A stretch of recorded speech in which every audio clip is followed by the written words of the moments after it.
Hello friends, welcome to the marketing videos by Dr. Alka Jain. Today we are going to discuss a very special matrix, BCG matrix. BCG matrix is the need of multi-product or multi-product line companies today. From academic side also it is important and management students are asked to explain BCG matrix in most of their examinations. You can contact your instructor Dr. Alka Jain through email. My email ID is alkajain2008@gmail.com. Please like, share and subscribe to keep getting my new videos on marketing management.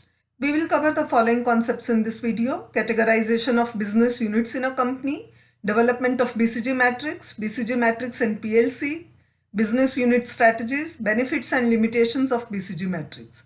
How do companies take decisions for their business units whether to continue or discontinue a particular unit? What tells them whether to keep producing a particular product or not? This is done with the help of portfolio analysis or portfolio management. Here is where BCG matrix comes handy. BCG matrix is a popular tool of portfolio analysis. Now we need to understand, what does BCG matrix do? BCG matrix divides the total population of products and services of the company into 4 categories. These are business units which generate very little cash but they use little cash only, generate far more cash than they can profitably reinvest. Units which are self-sufficient in cash flow, they generate large cash. Then there are units which need far more cash input than they generate. Bruce Henderson compiled all the 4 categories into one square, assigning one quadrant to each category. First is a business unit that needs more cash input than it generates. Market share of the business unit is low and relative market growth is very high. We can show the quadrant as shown in the diagram according to Kotler.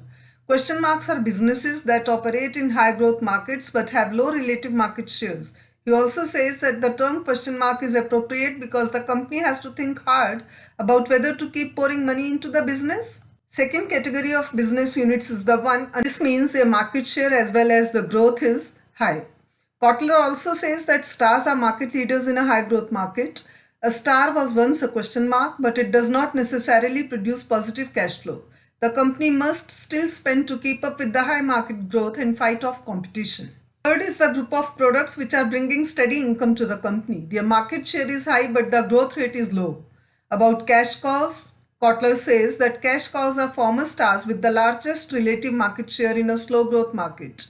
A cash cow produces a lot of cash for the company due to economies of scale and higher profit margins, paying the company's bills and supporting its other businesses. This category of products brings steady income to the company and it brings continuous profit, and expenses are also steady. They have become a part of company's routine expenses by now. Fourth quadrant is of those business units which have low market share as well as low market growth. These are called dogs. According to Kotler, dogs are businesses with weak market shares in low growth markets. Typically, these generate low profits or even losses. All the above 4 are named as strategic business units by scholars. These 4 categories are combined together to get a proper BCG matrix as shown in the slide. The first quadrant business unit is also known as problem child. This term can give us a social interpretation, as said earlier, of all the 4 quadrants of BCG matrix, which is interesting in itself. There are normally 3 generations in an Indian family. In Indian families, we see that the father, who is the active earning member in the family, takes care of all the expenses, acting as cash cow. The younger son is still studying, a question mark. Elder son of the family is a star who, after completing his studies, has got a high salaried job in an international organization. The family hopes today's question mark, the younger son, to be the star of tomorrow like his elder brother. We see that the question mark yesterday has become the star today. The father, who was a student and took up resources of the family, was a question mark at that time, or a problem child as no one knew his future. But today he is earning a smart salary in prestigious company and contributes a lot to the family. For a business organization, it is important to assess its business units. Question marks are important because they have the ability to become tomorrow's stars. If not paid attention, they will turn into dogs. Cash cows, being steady source of income, are important because they can become the cash source for stars and question marks, as both of them are high cash usage categories. Dogs, once identified, should be sold or closed, otherwise they will keep eating the cash generated by cash cows and stars. Kotler has explained the 4 categories as shown in the slide. Question marks are businesses that operate in high growth markets but have low relative market shares. Stars are market leaders in a high growth market. Cash cows are former stars with the largest relative market share in a slow growth market. Dogs are businesses with weak market shares in low growth market. For the first quadrant, the question mark or problem child, we need to build a supporting system. So build is the best strategy to give them space for growth. Kotler has mentioned 4 strategies for the 4 quadrants, one each. These strategies are build, hold, harvest and divest. For the second quadrant, the stars, hold is the best policy. The objective of hold strategy is to keep the market share intact. The same strategy can be applied on cash cows also, because if their market share is high even if the growth is low. Harvest is a strategy which can be used on weak cash cows who are diminishing in terms of market share and growth. This can also be used on dogs and question marks. Harvesting is a decision to withdraw resources or a strategy of cost retrenchment. Divest. In this strategy, you make all efforts to get rid of the business units as soon as possible. This can be applied on dogs and in some cases on question marks also if opportunities are not visible in near future. Now we shall discuss what is the relationship between product life cycle and BCG matrix. When a company starts, almost all the products are in the quadrant of question marks, where investment is being made but cash generation is very less. Usually question marks lie in the first part, introduction of the product life cycle as shown in the slide. As the products start growing, they turn into stars and bring profits for the company. This indicates growth phase in the PLC curve.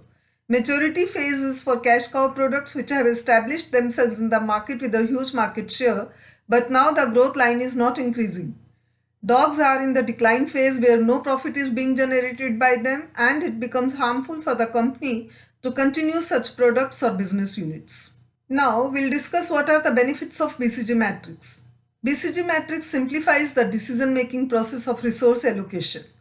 BCG matrix helps the companies in allocating the resources properly once the company has recognized its business units, that which business unit is positioned where in the matrix. Now decisions have to be taken where to invest the resources and from where the resources should be withdrawn. So the major benefit is efficient resource allocation. Hence we can say that by categorizing the products, utilization of resources can be ensured. Moreover, a balanced strategic approach can be applied in organizations and favoritism can be replaced by profitability. Even if the manufacturer has emotional attachment with the product, BCG matrix helps him or her to come out of that emotional favoritism towards a dying product. What are the limitations of BCG matrix? BCG matrix is too simplified. In real market, it becomes difficult to assess market growth and relative market share. The simple categorization shown in the diagram is actually not that simple in the real life. It does not talk about the future. The matrix aims at present strategy, does not give any hint on future strategies. High market share may not bring maximum profits for the company. Businesses with low market share can also be profitable. Relative market share talks about the largest competitor in the industry, does not talk about small competitors who may be there in huge number and can affect the market share. And one more thing, the reference book for the BCG matrix is 2002 edition of Philip Kotler's Marketing Management. But if we look at newer edition, 2012 edition of Kotler and Keller's Marketing Management, we find an interesting statement where they say, another model, BCG's growth share matrix, uses relative market share and annual rate of market growth as criteria to make investment decisions, classifying SBUs as dogs, cash cows, question marks and stars. Portfolio planning models like these have fallen out of favor as oversimplified and subjective. Now this statement is self-explanatory that with time the concept of BCG matrix needs revisions. Newer methods rely on shareholder value analysis and on whether the market value of a company is greater with an SBU or without it. Growth opportunities from global expansion, repositioning or retargeting and strategic outsourcing are analyzed in newer models. We should appreciate Bruce Henderson of Boston Consulting Group, who took the terminology to categorize the business units from the daily slang. How easy it is to understand that cows are milked for cash while dogs do not give anything in return to the master and use the milk obtained from cows. Stars shine with high income and give light to the family. The term question mark is self-explanatory to tell us that its future is uncertain or at question. Friends, I hope the video could provide you with conceptual understanding of product portfolio analysis. Enjoy marketing knowledge. Good luck. Bye.